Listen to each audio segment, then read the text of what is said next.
بسم الله الرحمن الرحيم، والصلاة والسلام على أشرف المرسلين. أولا رمضان كريم، صحة رمضانكم. هذا أول عدد في شهر رمضان المعظم. طبعا إحياء للذكرى 67 لاستشهاد الشهيد البطل العربي بن مهيدي رحمه الله.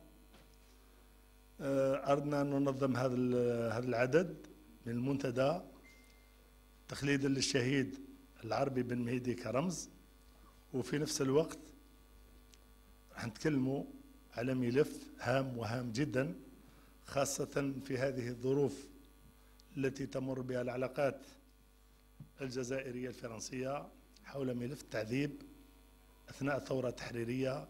وخذينا الملف تاع الشهيد العربي بن مهيدي كمثال أو كرمز من الشهداء الذين تعذبوا أثناء الثورة التحريرية. ولمناقشة هذا الموضوع يشرفنا أن نستضيف الأستاذة الباحثة في التاريخ والقانون الدولي الأستاذة فاطمة الزهراء بن براهم، وهي مناضلة ومؤسسة لجمعية مشعل الشهيد، وكذلك ابنة شهيد يعني بالدرجة الأولى، فهي تدافع يوميا عن الذاكرة الوطنية. وهي مناسبة لنتقدم لها بعرفان وتقدير على كل ما تقوم به في هذه المناسبات التاريخية. وكما جرت العادة، بداية ننصت وإياكم إلى فاتحة الكتاب ترحما على أرواح شهدائنا الأبرار. أعوذ بالله من الشيطان الرجيم. بسم الله الرحمن الرحيم.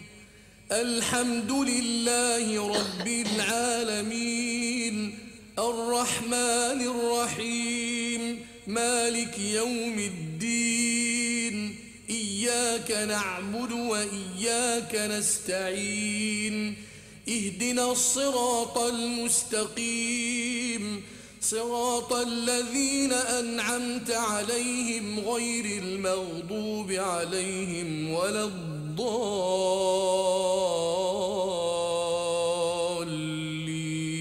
آمين. صدق الله العظيم. والآن نستمع للنشيد الوطني.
إذن مرحبا بكم جميعا. خص بالذكر المجاهد العقيد مصطفى الهبيري، ممثل للمجاهد صالح قوجيل رئيس مجلس الأمة، الأخ الفاضل كريم يونس رئيس المجلس الشعبي الوطني السابق، المجاهد الحاج عبد الدايم ممثل للمنظمة الوطنية للمجاهدين الحاضر معنا دائما الشركاء الدائمين، الحاج عيسى قسمي الذي مجاهد وباحث في التاريخ، طبعا ممثل المجتمع المدني الأخ محمد طاهر ديلمي، إخواني المجاهدات المجاهدين الشركاء الدائمين للمنتدى وسائل الإعلام الحاضرة معنا في هذا اللقاء، مرحبا بكم ورمضان كريم، وإن شاء الله فيه برنامج كل أربعاء خلال شهر رمضان المعظم حتى نتواصل معكم في كل الأحداث وكل المواضيع. في الأسبوع القادم إن شاء الله ستكون لنا وقفة مع المحافظين السياسيين أثناء الثورة التحريرية، وهذا تكريما لأحد المحافظين والمجاهدين اللي هو أيت الطاهر رحمه الله الذي توفى في شهر مارس. ثم في عيد النصر لا بد أن نقف وقفة عرفان لمفاوض إيفيون في يوم الأربعاء 19 مارس، على أن نختتم شهر رمضان إن شاء الله يوم 26 مارس بتنظيم ندوة حول المجاهد الإعلامي عبد الرحمن رحمه الله في الذكرى 30 لوفاته. الآن إن شاء الله نبدأ بعد شهر رمضان المعظم. فمرحبا بكم جميعا، وأحيل الكلمة أو المداخلة للأستاذة فاطمة زهرة بن براهم الذي اليوم عندها الوقت. قلت لهم نخليوك وحدك حتى تعطي الحدث حقه، وتعطي يعني توضح ملف التعذيب وملف الشهيد العربي بن مهدي. فمرة أخرى باسمكم جميعا أرحب بها، والكلمة لها الأستاذة فاطمة زهرة بن براهم. شكرا، بارك الله فيك. شكرا محمد. السلام عليكم، رمضان كريم. شكرا لكم لأن حضوركم في هذه القاعة في هذا الموضوع يخليني نقول باللي الثورة ما زالت متواصلة، وكلنا مجاهدين من أجل كرامة بلادنا وكرامة شعبنا في الداخل وفي الخارج. موضوعنا اليوم نقدر نقولوا باللي راهو موضوع الساعة. ولما نتكلموا على التعذيب في الجزائر، جزء من الفرنسيين يفهموا كلامنا ويعرفوا النضال نتاعنا ويعرفوا لا ريزيستانس الجيريان. وهذا الجيل اللي نقولوا عاش حتى ال 62 لا ريفولوسيون الجيريان، يعني لي زانسيان. اما الشباب نتاع اليوم ما كانش فيهم واحد يعرف تاريخ الجزائر، تاريخ لا غير كولونيال ان الجيري، لان الكلمات عندها معنى كبير. quand on dit guerre d'Algérie من الناحيه القانونيه cela suppose الجزائر كانت حرة بشعبها بجيشها بسياستها، ومن الجهة الأخرى فرنسا كذلك بشعبها بجيشها. عملوا حرب ما بيناتهم. Ils se sont fait la guerre. Et cette guerre, on peut l'appeler la guerre franco-algérienne, algéro-française, كيما حبوا. في هذا le contexte, on parle de guerre d'Algérie. ولكن في le contexte اللي عشنا فيه حنايا, nous n'avons pas fait la guerre à la France. Nous, on a fait une révolution algérienne, populaire et armée. Même معنى le mot révolution. Le mot révolution, يعني le changement radical d'une situation donnée en une autre.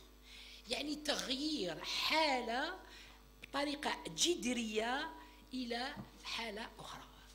وهذا ما فعلنا في الجزائر.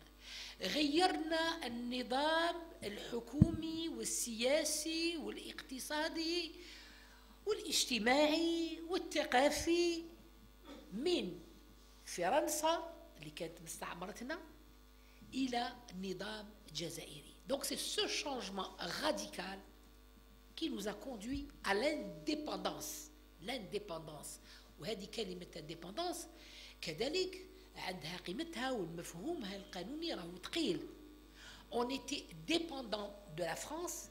Maintenant, on a fait une lutte populaire, sociale, une révolution. On a changé l'ordre pour aller vers l'indépendance. Donc de la situation de dépendance, on va à une situation d'indépendance. وهذا هو الوجع الكبير لفرنسا لأن le 5 juillet 62 restera dans la mémoire de tous les Français une date difficile à accepter. Difficile à accepter من الكبار ومن الصغار. من الكبار لأن ils ont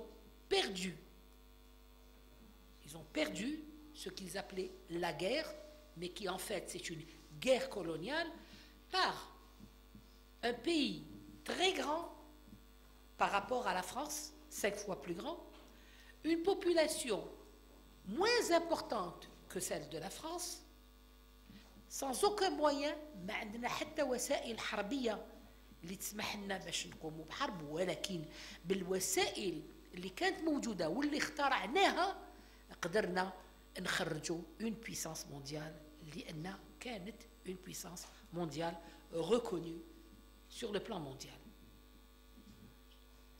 Elle est même devenue puissance atomique à partir du 13 février 60.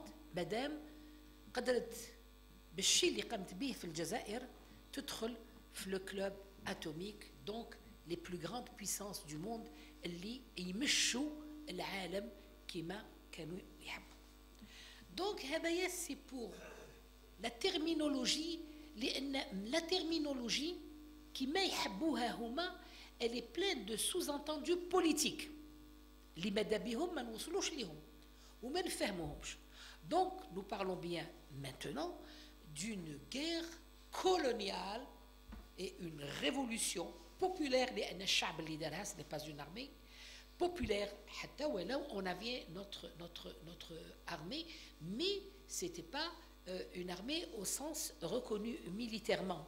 كانوا يسميونا فلاقة، كانوا يسميونا terroristes، كانوا يسميونا واش يحبوا، ولكن حنايا on avait notre armée qui était peut-être non conventionnelle, d'accord, parce qu'on n'avait pas l'armement qu'il fallait, on n'avait pas la stratégie qu'il fallait, mais كانوا عندنا العباقرة اللي فكروا كيفاش يحطموا cette puissance militaire française.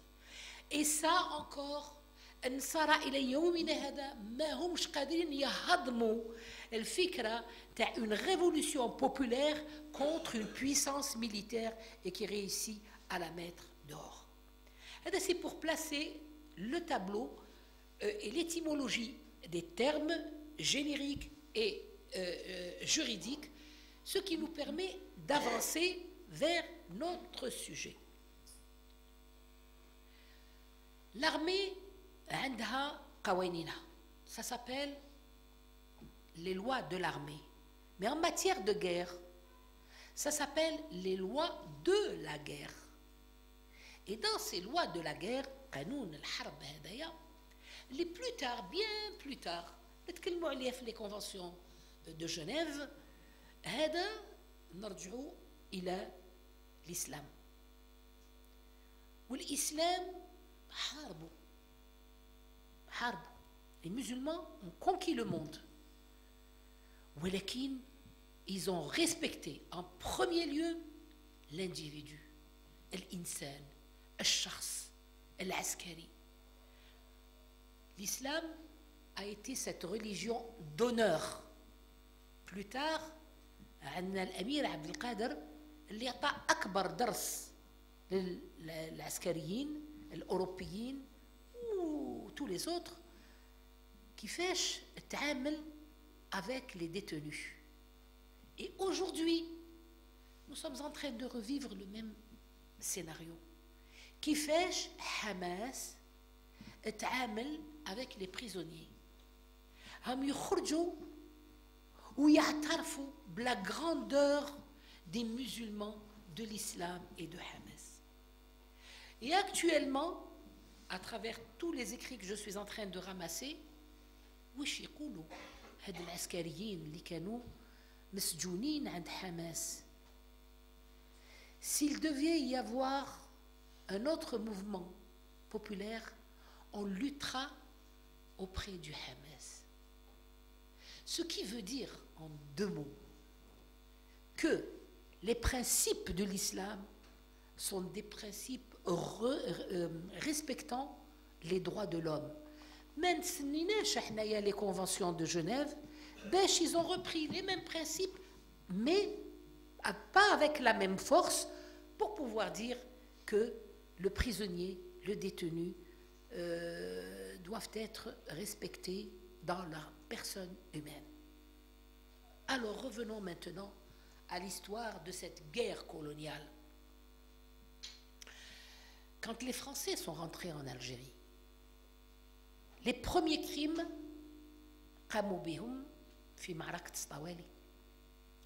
la mère de toutes les batailles. Et on reprend une déclaration d'un notable de la région, le chef, le débarquement, ou Mefahmouch, qu'est-ce qui s'était passé? Il est allé rencontrer le chef militaire. Ce n'était pas de mouvement, c'était quelqu'un d'autre qui l'avait reçu. Oui, c'est l'eau. Qui êtes-vous? Nous sommes l'armée française. Qu'êtes-vous venu faire chez nous? On est venu s'approprier vos terres. Mais nous sommes chez nous. On ne vous a pas agressé. Qu'êtes-vous donc venu faire chez nous? Retournez d'où vous venez. Dans leurs écrits, qui s'est retourné, il est revenu vers Staweli.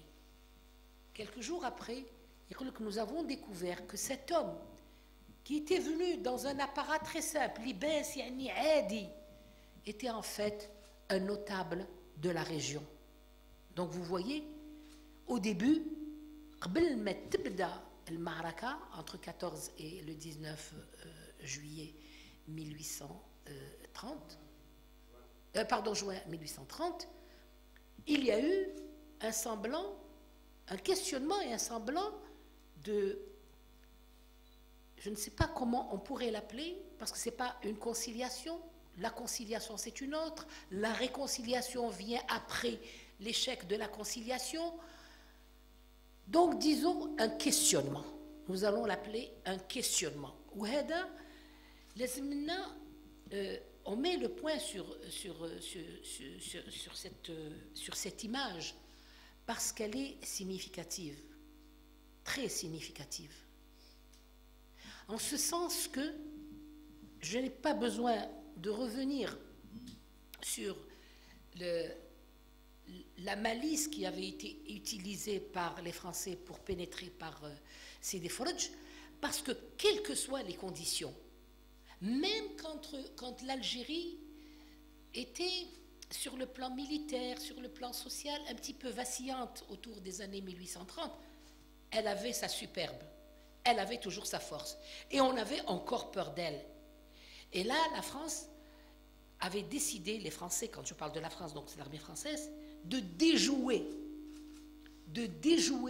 les stratégies précédentes. C'est-à-dire qu'avant, c'était par la mer qu'on attaquait. C'est-à-dire une attaque frontale. Mais cette fois-ci, ils ont fait croire qu'ils étaient tout simplement de passage au large. Et quand le Dey Hussein, en regardant par sa fenêtre, a dit « mais c'est une flotte, ils vont peut-être nous attaquer », son beau-fils, Lara Ibrahim, l'a tranquillisé. Il lui a dit « non, ils sont juste de passage, vous voyez qu'ils ne viennent pas vers le port d'Alger ». Et c'était ça la malice, pénétrée par Sidi Frodj, évidemment, après que Voutin ait d'abord étudié la géologie, la géographie du relief, et pour dire qu'il y a possibilité de s'introduire en Algérie, non pas par le port d'Alger, mais par la baie de Sidi Frodj. C'est également une baie d'ailleurs, petite baie. Donc là, on se rend compte que la crainte était grande. Le deuxième point, c'est la composition de cette armée hétéroclite. Il y avait un peu de tout. Mais il n'y avait pas que des militaires. Bon, vous savez très bien, je n'ai pas besoin de le répéter, les chevaux, les ceci, les cela, mais il y avait deux catégories de personnes qui n'avaient rien à voir peut-être avec la guerre, mais que nous avons pu apprécier par la suite. Ce sont les peintres. Les peintres qui sont venus, l'estafette, c'est-à-dire le journal, la machine d'impression du journal, et il y avait également des poètes. Pourquoi ces trois catégories étaient présentes dans une armée où actuellement on n'a pas beaucoup ce genre de choses? On a des photographes, des reporters, des journalistes, mais ces peintres, c'était pour reproduire l'Algérie d'antan. Mais ça a été pour nous, ou du moins pour moi, quelque chose d'extrêmement important. Parce que lorsque je revois ces tableaux de l'époque, je peux répondre aujourd'hui aux Français qui disaient que c'était un peuple sans civilisation, sans culture, sans architecture, sans savoir et sans connaissance. Eh bien, vous nous avez donné, à partir de 1830, avec tous ces poètes, ces écrivains, ces journalistes et surtout ces peintres, vous nous avez tracé le tableau de l'époque que nous n'avions pas. Et aujourd'hui, cet art pictural est une réponse au négationnisme français qui dit « vous n'étiez rien et nous étions tout ». Et quand je fais mes conférences à travers le monde et que je montre par exemple le mausolée de Sidi Fodj, les gens me disent « mais ça c'est quoi ?» Je leur dis « chez nous on appelle ça un saint patron qui protégeait la mer ». Quand je leur montre l'emplacement et la structure de cet endroit, je leur dis que votre de Bourmont l'a pris pour habiter, pour faire son centre, n'est-ce pas, opérationnel, et sa grande salle à manger pour réunir ses militaires. Et là, on me dit, donc il y avait des structures. Je dis oui, il y avait des structures. Il y avait également la volonté de Dieu. Il y a une autre anecdote, l'anecdote de la chaussure, qui est retenue chez eux et qui confirme qu'il y a une volonté de Dieu qui protège ce pays et qui continuera à le protéger éternellement. Donc, les premiers crimes se sont déroulés du côté, d'abord Astaoueli évidemment, parce qu'il y avait un véritable abattage de gens, mais il faut remettre les choses en point. Les Français ont perdu beaucoup de militaires. Les militaires n'étaient pas rompus aux techniques de lutte des Algériens. Ils ne connaissaient pas, ils ne savaient pas. Une autre anecdote qui reste à vérifier, mais que j'ai trouvé dans un écrit quand même qui est assez sérieux. Alors, les militaires, le soir, quand ils dormaient, et ça, tous les gens qui ont fait l'école française connaissent cela, ils mettaient une chemise de nuit, une véritable chemise de nuit blanche, et ils se mettaient un bonnet sur la tête avec un petit pompon. Un soir, tout à fait au début de la bataille, c'est pour ça que là, il y a certains qui disent c'est les Arabes qui ont attaqué et d'autres disent non, c'est les Français qui ont attaqué. Mais je dis, je le prends entre guillemets parce qu'on est en train de faire des recherches dans ce sens. Alors, il semblerait que les Algériens qui portent le burnous et le chèche ont attaqué de nuit ces militaires qui dormaient et ils les ont égorgés. Ceux qui ont été épargnés, le lendemain, à l'interrogatoire, ils disent « mais on ne savait pas, c'est blanc bonnet, bonnet blanc ». Donc je ne sais pas si c'est de là que vient cette expression, parce que les Français ne le diront pas, mais effectivement, ils ont fait la confusion. Ils ne pensaient pas qu'ils allaient être attaqués par les Algériens, mais ils pensaient que c'était leurs collègues. Et là, malheureusement, vous le savez tous, on n'a aucune tombe d'un Français sur toute la région. Sauf le cimetière qui est arrivé bien plus loin, qu'on appelle le cimetière chrétien et qui existe jusqu'à ce jour. Donc, les Français n'ont jamais dénombré leurs morts, ne diront jamais combien ils ont perdu d'hommes. Ils vous diront, nous sommes venus à 35 000, d'accord. Mais jamais ils vous diront, nous avons perdu tant de personnes. Parce que cette guerre coloniale a malheureusement massacré une bonne partie de l'armée française, car la résistance algérienne ne s'est jamais arrêtée du 19 juin 1830 jusqu'à 1962, 5 juillet. Il faut se le rappeler et il faut en être fier. لازم نكونوا فخورين بهذه المعركة. ثانيا نشوفوا نقطة أخرى sur le plan démographique. حسب Hamdan Khoudja, qui était donc très proche du Daï d'Alger, qui était un fort lettré, un fin lettré, mais qui était algérois. في كتابه le miroir, يقول باللي à l'époque nous étions 3 millions d'Algériens. D'accord. Plus tard, les statistiques françaises diront ils étaient 10 millions. Pour prouver le massacre, eh bien, on va dire qu'en 1962, les premières statistiques, 10 millions. هل معقول هل يعقل هل يقبل بأن ما بين 1830 و 1962 la population algérienne n'a pas changé. هذا le référent dénote quoi? Il dénote le massacre des populations اللي اليوم راهم يوجعهم بزاف هذا الكلام. Un militaire disait on ne comprend pas ces Algériens. Ils se reproduisent comme des lapins. Et le lapin, le minimum de lapinaux qu'il fait, c'est une dizaine. D'accord. Dans une conférence, j'ai répondu à quelqu'un qui me rapportait la même chose. Je dis oui, oui, je connais, je sais qui a dit ça, etc. Mais, cher monsieur, vous nous avez tués par millions, nous renaissons par millions. Vous nous avez tués par milliers, eh bien nous renaissons par millions. Nous renaissons par millions. Et donc cette période prouve bien le massacre d'une population.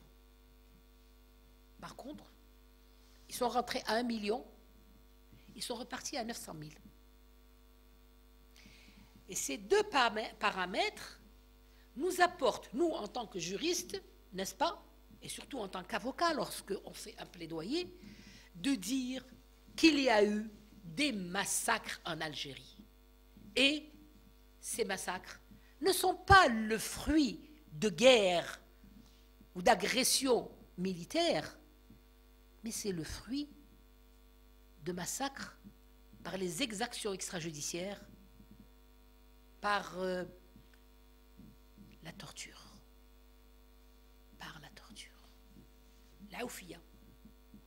Les premières années, les premiers mois, les premières semaines de la colonisation. Pour une histoire de Burnous rouge. C'est quoi cette histoire de Burnous rouge? Le Burnous rouge, dans tous les pays, quand il y a harb ou une agression militaire, دائما, je vais essayer de parler dans les deux langues, دائما يحوسوا على حاجة, يحوسوا على أشخاص يجيبوهم يقربوهم لهم باش يترجموا لهم اللغة العربية ويترجموا هما باللغة الفرنسية باش تكون عندهم سلطة على الشعب باش يركعوه لما الأمر يعطيه العسكري باش يبيعوا على الأشخاص وكذلك باش يعطيو دي ليست sur هذا واش عنده وهذا واش عنده les patrimoines, les ceci, les cela. C'est une sorte de personnes qui font un recensement et qui sont assujetties à la politique française. في الجزائر ما صابوش عيطوا لواحد je sais pas comment par quel moyen جا للعاصمة وكي يجي باش يشوف le chef militaire ويتفاهم معاه une sorte de قايد mais c'était pas encore l'organisation des قايد باش يتفاهم معاه وباش يكون هو le porte-parole ديالو في لي تريبو عرب هو اللي يبين لهم يعني يعطي لهم il leur explique les décisions prises etc. on lui donne un burnous rouge. Et donc ce monsieur, très fier de lui, était sur son cheval et il repartait de là où il venait avec son burnous rouge. Il arrive du côté d'El Harrach et une bande de personnes شافوا البرنوس عجبهم ريحة وداو البرنوس. Il revient, qu'est-ce qui vous arrive? Eh bien, c'est les Arabes d'El Harrach qui m'ont interdit d'être de votre côté. Ah, c'est comme ça. Et voilà l'origine du massacre des Laouia. Parce que il n'y avait aucune raison d'attaquer un village complet. Et selon les statistiques, il y aurait 3000 personnes massacrées, femmes, hommes et enfants. Le bétail réquisitionné, les biens réquisitionnés. C'est le premier grand massacre d'El Harrach. La torture, ce n'est pas seulement le fait de faire avaler du savon à quelqu'un ou de le fouetter. La torture, c'est ce que je vais vous dire. Les militaires français qui n'étaient rien d'autre que des gueux, ils sont venus s'enrichir dans cet énorme pays, très, très, très, très influent, et qui a fait baver le monde européen et le monde américain. Un pays invincible, fort par ses hommes et fort par ses femmes aussi. Qu'ont-ils fait? Ils ont arraché les oreilles des femmes algériennes, parce que vous savez très bien que les femmes algériennes portent beaucoup de bijoux en or et en argent. Pressées dans la foulée, les unes étaient déjà mortes, les autres ne l'étaient pas. On arrache les oreilles des femmes. On arrache les poignets des femmes. On arrache les chevilles des femmes. Est-ce que c'est une forme de violence physique et de torture, oui ou non? C'en est une, c'est la première façon de torturer l'Algérien. Et ces bijoux allaient être vendus à la rue Bazoun, qui n'est pas très loin. Le bétail a été vendu à des ambassadeurs, mais l'argent qui en a été tiré, eh bien, c'est les militaires qui l'ont pris. Ce n'était pas l'armée. Vous allez me dire pourquoi? Eh bien, c'était pour encourager ces militaires à faire mieux et plus. Chaque fois qu'ils allaient dans un endroit où il fallait massacrer, eh bien, il fallait faire plus. Alors, tout ça, l'armée française n'en parle pas. Elle n'en parle pas. parce que عارفه باللي جريمه هذه ما كناش نتكلموا على الجرائم ضد الانسانيه في ذاك الوقت مي عارفين باللي هذه جريمه كبيره. Comment a-t-on appris tout ça? Bon, il y a eu quelques rapports, mais c'est surtout الكتابات نتاع العسكريين في ذاك الوقت اللي كانوا يكتبوا لاهلهم ويقولوا لهم voilà ce qu'on a fait avec beaucoup de plaisir. Concernant les mains, علاش يقطعوا اليد؟ لأن كان كل صباع بخاتم. كل صباع بخاتم. Ils n'ont pas le temps كل واحد non non non coupe au maximum les mains. اش كانوا يديروا بهم؟ اللي كانت عندهم une fiancée en France يشدوا الرمل والعسل يديروا هذيك اليد في العسل من بعد يرمدوها بالرمل. Ils la mettent dans une boîte où ils battuha en cadeau de notre expédition en Algérie à leur fiancé. Donc, c'est les lettres qu'on a pu récupérer grâce à nos amis, grâce à certaines archives, etc. Les khléouna ont reproduit le schéma tel qu'il se présentait à l'époque. Donc, les massacres, c'est des violences contre les Algériens. Donc, torture. Et à travers ça, il lui écrit « Ma chérie, je t'envoie une main de Fatma. » Parce que pour eux, nous étions tous Mohamed et Fatma. Et moi, je suis très contente de m'appeler Fatima. Très, très contente. Et je le dis très fièrement, partout là où je vais. Donc, ceci pour montrer que les premières violences, les premières tortures, c'était donc à El Harraj. Et je ne vais pas m'étaler sur tous les massacres qui ont été faits. في الجزائر قلت لي 54 استنى باش نوصلوا ليها بصح ما تفهمش 54 62 الا ما فهمتش صار من بعد. Alors tout ce qui s'est passé par la suite, ça a été un chapelet de torture. Jusqu'en 62, la torture a été exercée massivement. Mais il faut s'arrêter à un point. Ce qu'ils appellent la bataille d'Alger, qui n'est pas la bataille d'Alger, c'est la grande répression sanglante d'Alger 1957. بعد ما الشعب الجزائري en 1930 il a changé de stratégie وبدا ينظم روحه سياسيا par les partis politiques, etc. بعد ما la notion d'indépendance est apparue en 1926.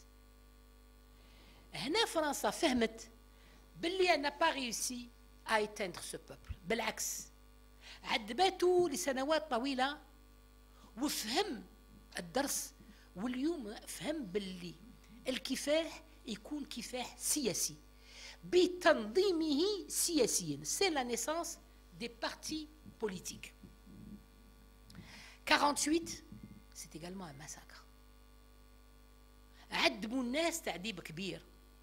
Dans quelques jours, on aura l'anniversaire et je vais vous sortir les déclarations, les jugements, les procédures, les instructions, tout ça.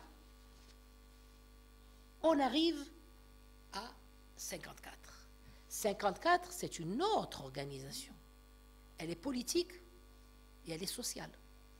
Il y a l'adhésion de tout un peuple derrière les dispositions du Congrès de la Soumam j'appelle ça la résolution du 1er novembre, et ça, c'est une autre organisation. Les Français l'appellent l'organisation pernicieuse. Parce qu'elle s'est faite, disons, dans l'ombre le plus absolu. Et le 1er novembre 1954, ça a été un déclenchement terrible pour la France. C'est le jour de la Toussaint. La Toussaint, c'est quoi? C'est la fête des morts. L'Algérie, sur tout le territoire, Yarbi, une balle est tirée dans chaque wilaya. Pour montrer, et ça, l'histoire que nous apprenons à nos enfants est un peu fausse ici. Non! C'est sur tout le territoire algérien qu'il y a eu au moins une balle. C'était Abou Farik. Donc, c'est pour montrer à l'armée française que cette révolution est nationale. Elle n'est pas régionale. On ne la limite pas à une région. Et les Français sont très contents. Ah, ils croient que ça s'est passé uniquement aux Aurès. Non! Ça s'est passé dans le monde algérien, disons. Sur toute l'Algérie, il y a eu au moins un coup de feu. Pour montrer à la France que nous aussi, nous allons venger nos morts sur le territoire national. Parce que les lectures, c'est des lectures épistémologiques. C'est des lectures qui prennent beaucoup de temps pour arriver à un point qui est un point culminant. Donc, c'est la nationalité ou la régionalité, la totale régionalité du mouvement de 54, un mouvement révolutionnaire parce qu'il vient d'un peuple, et il est populaire, et le déclenchement, c'est le déclenchement du 1er novembre. C'est les atrocités. Maintenant, sauf que tu es une armée officielle, et moi, je suis un peuple armé pour lutter contre notre indépendance. Nous sommes en 54. L'année 57, est extrêmement importante. Parce que l'organisation, le cœur, se faisait à la Casbah. Tout le monde était là. Tout le monde était là. La réflexion, c'était à partir d'ici. Et où? Dans une Casbah. Dans une Casbah où il était difficile aux Français d'accéder. Il y avait les Juifs qui étaient dans la basse Casbah, mais la Casbah, c'était quand même quelque chose de très fermé. Et tous les grands révolutionnaires, ils avaient leur siège à la Casbah. Ils avaient la cache à la Casbah. Ils allaient et ils revenaient. Le cœur battant était la Casbah. Et l'armée française s'en est rendue compte. Elle s'en est rendue compte avant 57, avant le 28 janvier 57. Elle s'en est rendue compte avant et elle a trouvé une stratégie. Nous sommes en 57. Comment allons-nous détruire ce peuple? Où il y avait donc tous les révolutionnaires, l'Arbi Ben Mehdi et tous les autres. Comment? Ils ne savaient pas qu'il était à la Casbah. Comment faire? Comment justifier? Parce que nous sommes en 57 et il y a tout un arsenal juridique international qui était mis en place. Les conventions de Genève, les protocoles, les ceci, les cela. Donc il y avait une réglementation qui cernait un petit peu la politique judiciaire française. Mais il fallait trouver quelque chose. La torture est interdite. C'est un crime. On n'a pas le droit de toucher à l'humain. La Déclaration universelle des droits de l'homme stipule clairement que l'individu est libre, etc., etc., etc., etc. Et alors, comment on va faire? La Convention de Genève, elle ne nous permet pas. La Convention internationale des droits de l'homme, elle ne nous permet pas. On passe notre temps pour dire que nous sommes la République des droits de l'homme. Qu'est-ce qu'on va faire pour légitimer la torture en Algérie? Eh bien, on va créer un texte. Et ce texte est passé à l'Assemblée. Et tenez-vous bien, la majorité des députés qui ont signé ce document, qui ont approuvé, eh bien, c'était les communistes. Incroyable. Nous les croyons près de nous. Il s'avère qu'à cette Assemblée, c'est eux qui étaient là. Et donc, en 56, il y a un décret. Il y a une loi, disons, qui instaure deux choses. Les pouvoirs spéciaux donnés aux militaires. C'est-à-dire que la loi civile doit laisser sa place au pouvoir militaire, le remplacement des prérogatives civiles qui sont réquisitionnées par un texte de loi. C'est ce qu'on appelle les pouvoirs spéciaux. La naissance des pouvoirs spéciaux permet à l'armée de faire ce qu'elle veut. Elle lui permet d'avoir ses tribunaux, les tribunaux pénaux des forces armées, avec une institution personnelle différente. Seul le juge est un civil, mais tous les autres sont militaires et le procureur est également militaire. Et le pouvoir judiciaire ordinaire ne va s'occuper que des délits de droit commun. Alors le délit le plus important, c'est l'atteinte à l'État français, c'est-à-dire à la sûreté de l'État. Voilà, ça c'est le slogan où on mettait tous les Algériens atteinte à la sûreté de l'État pour faire basculer leur jugement du droit civil à un droit d'exception. Donc il faut d'abord ce texte pour généraliser la torture, il faut les tribunaux spéciaux et on passe à la masse. Alors ce texte, et c'est là où le droit de l'histoire intervient, va donner la prérogative aux militaires de torturer, de tuer, sans de faire des exactions judiciaires, d'enlever les disparus, sans avoir de compte à rendre à personne. Et là, il s'est passé un phénomène extrêmement important. À l'époque, il y avait Tejen, qui était un petit peu le représentant de Paul, oui, que j'apprécie beaucoup et je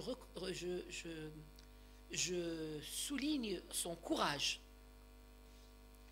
L'armée, avec ses deux pouvoirs, donc le pouvoir spécial judiciaire, plus les pouvoirs de la torture. Alors, ce texte sur la torture s'appelle le texte sur la généralisation de la torture. Quand on fait une étude juridique, quand on dit le texte sur la torture, et on s'arrête là, il est générique. Mais quand on dit la généralisation de la torture, c'est-à-dire qu'elle doit se faire systématiquement, et d'ailleurs ils utilisent la torture systématique. Ils peuvent faire la torture n'importe où, n'importe quand, dans la rue, dans une maison, dans un endroit quelconque, peu importe, dans un commissariat, peu importe.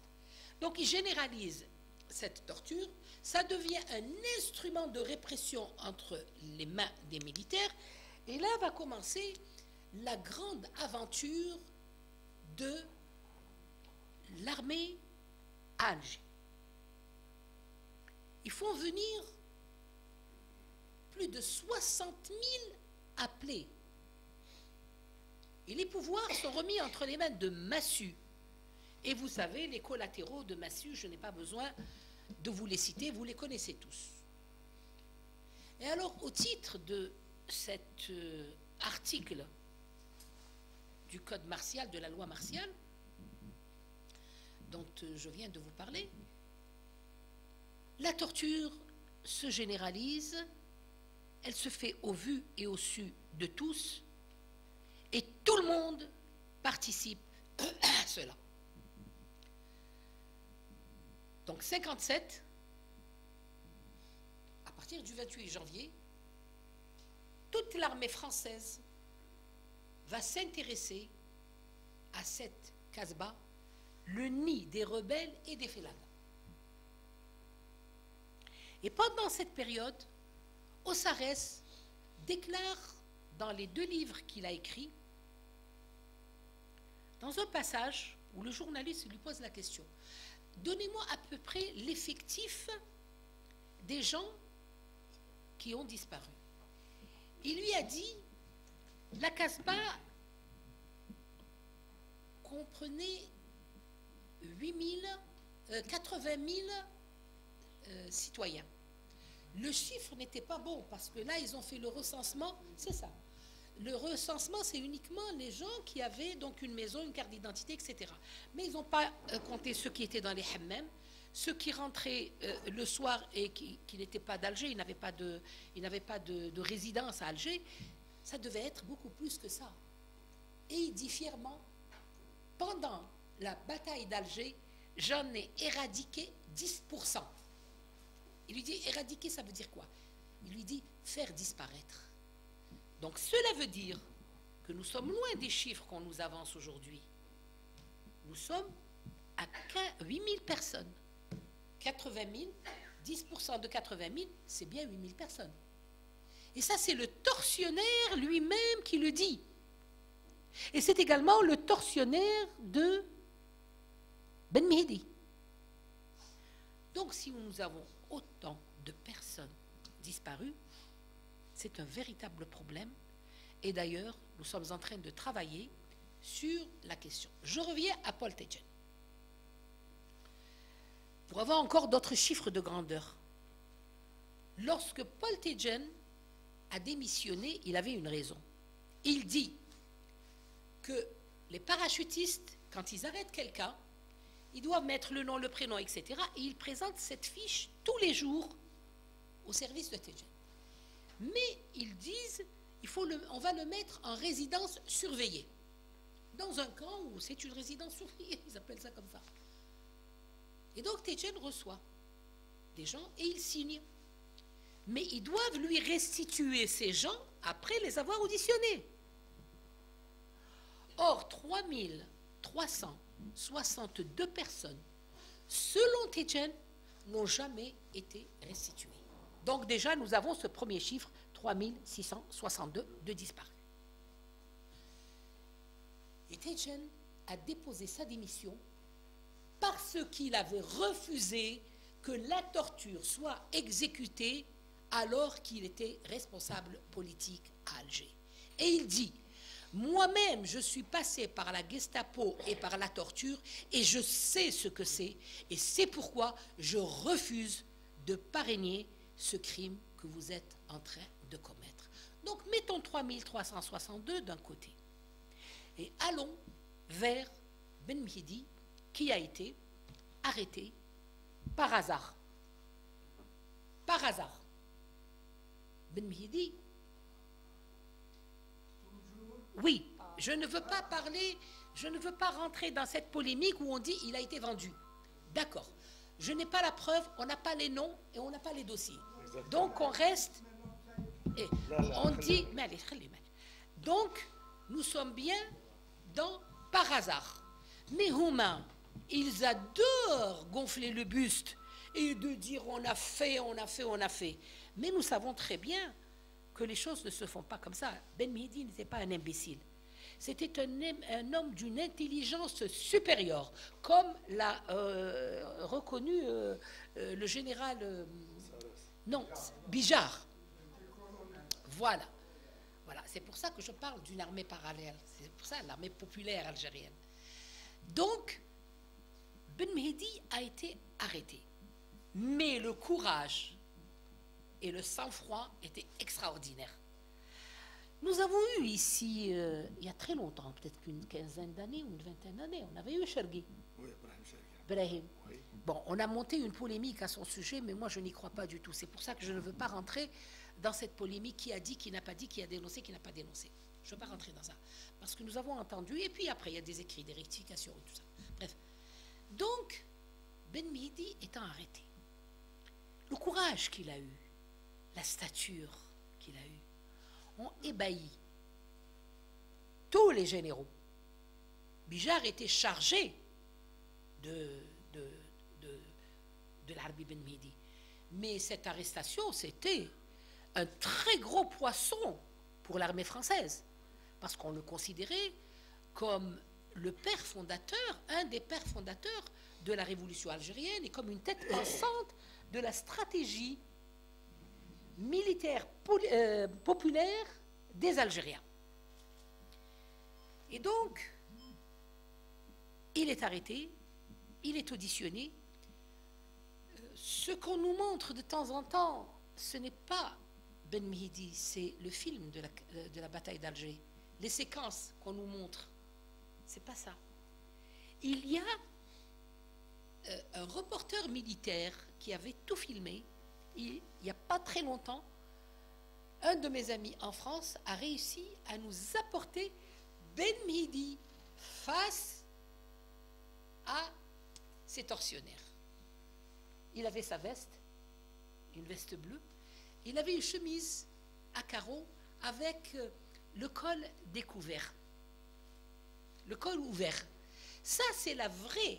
Nous avons cette photo et nous avons un autre passage très juste de Djamila Bouhirit quand elle était dans les locaux de l'armée. Parce que les photos sont très rares. Et donc, il a été mis à la disposition de Ossares.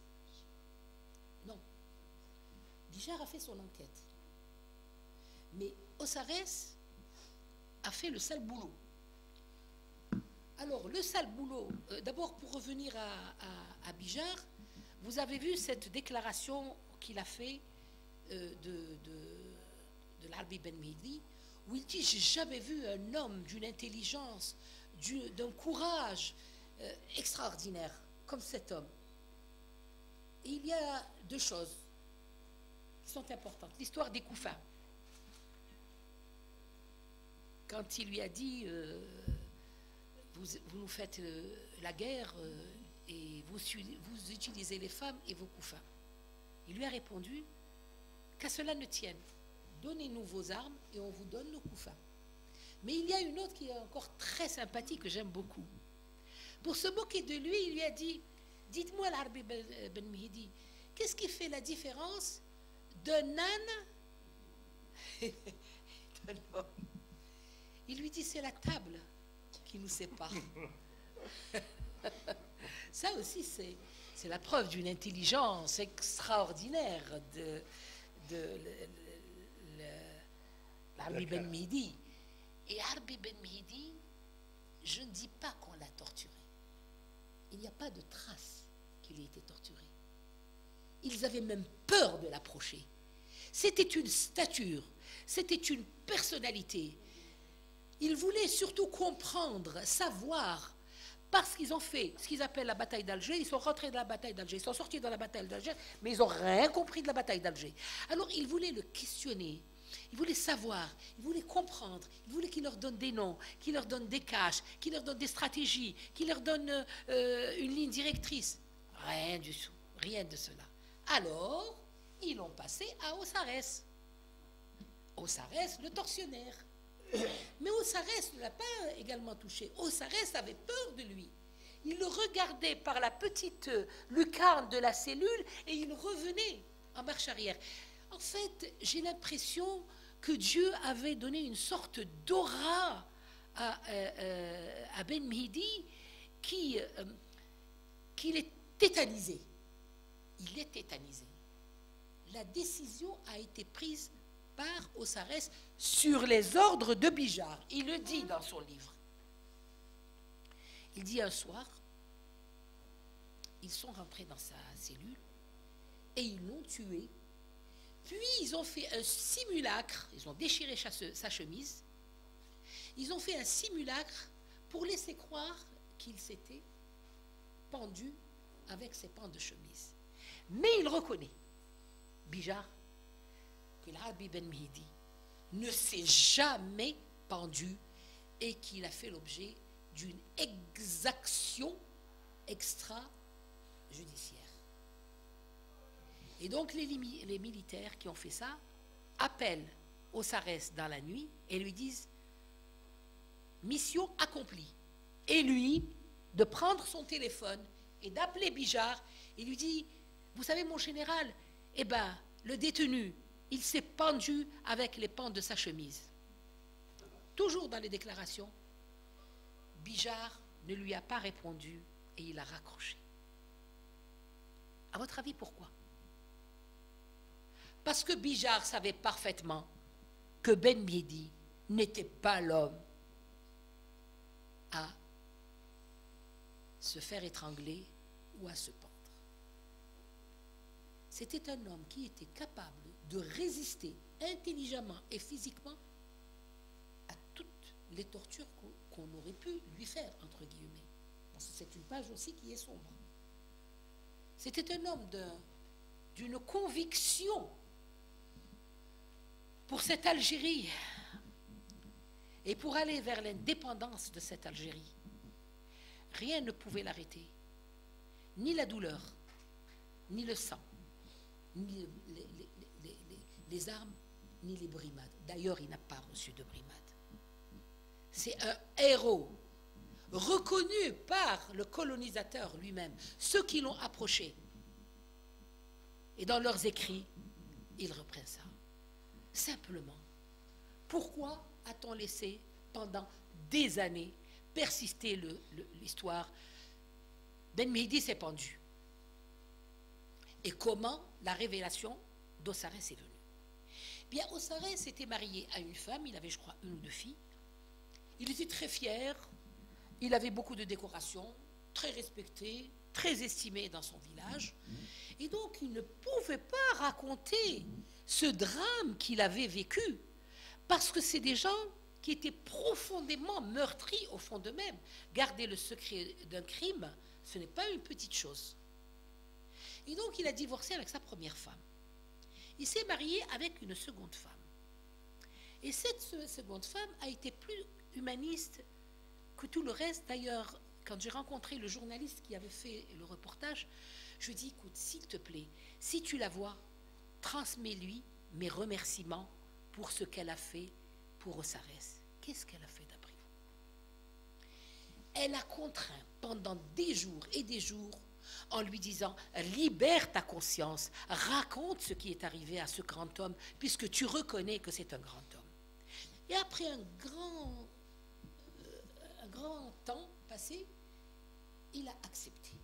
C'est pas lui qui a écrit le livre. C'est un journaliste qui a tout combiné avec sa deuxième femme.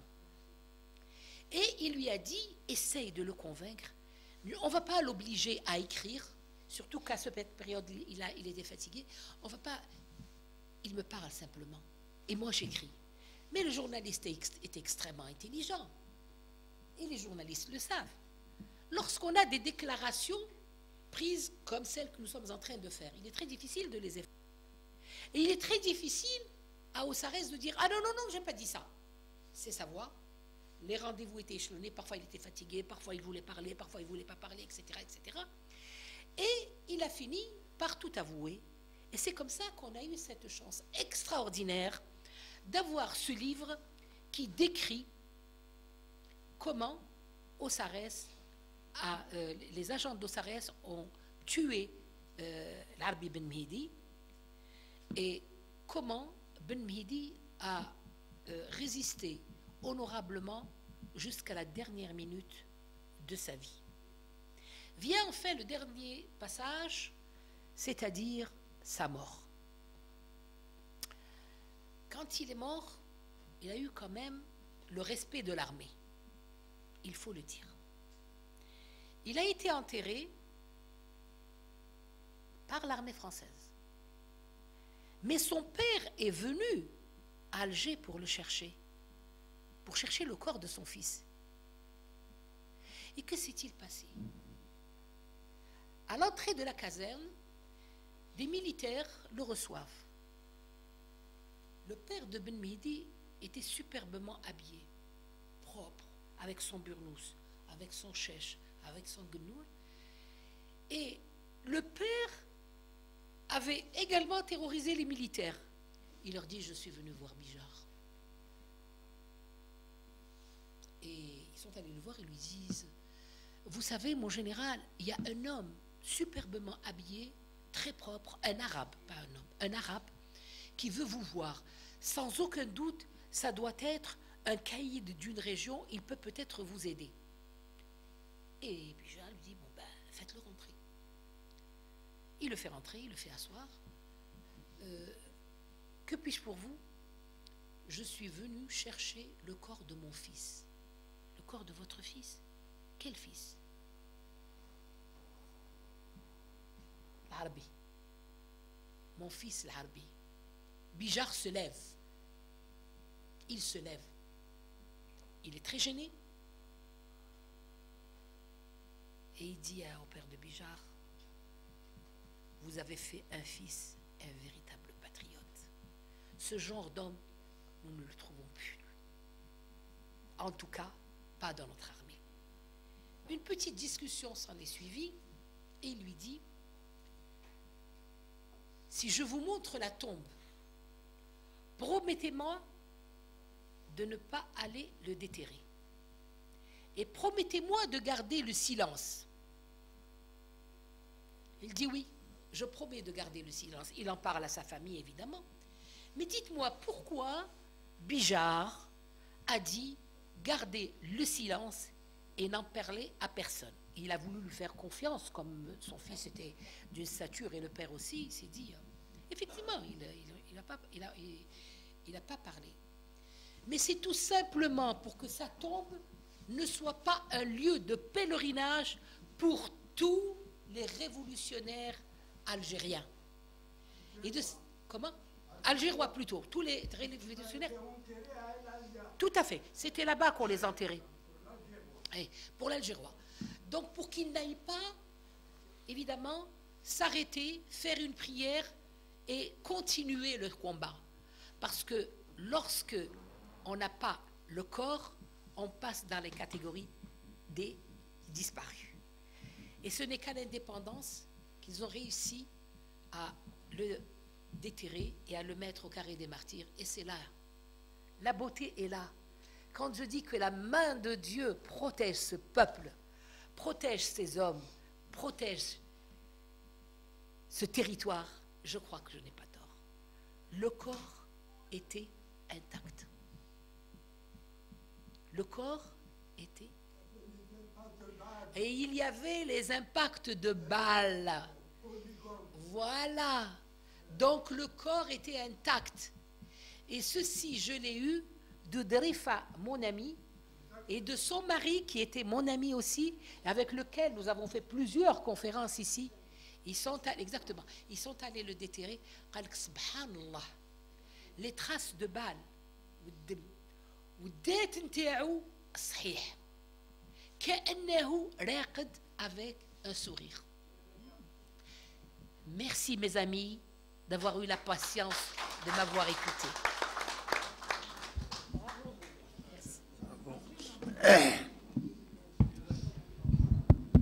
شكرا الأستاذة فاطمة الزهراء بن براهم. فقط تحيات المجاهدة لويزا إيغي الحريز اللي هي كانت الأولى اللي حركت الملف تاع التعذيب، وهذا شهادة للتاريخ. للأسف راهي مريضة، نتمنى لها الشفاء العاجل. البارح كلمتها قالت لي كنت نتمنى باش تكون معنا اليوم، ولكن للأسف راهي مريضة، نتمنى لها الشفاء العاجل. دونك مانيش عارف إذا كان نختموا، راهي 12 رانا في شهر رمضان. معليش تفضل عمي طه.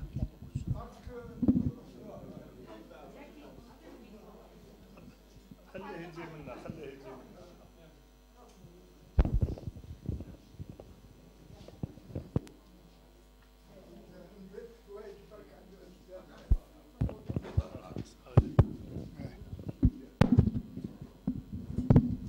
على كل حال القضية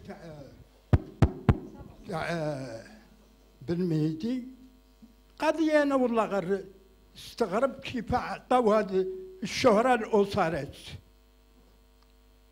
بن مهدي بيعها ونقولها ونعاودها.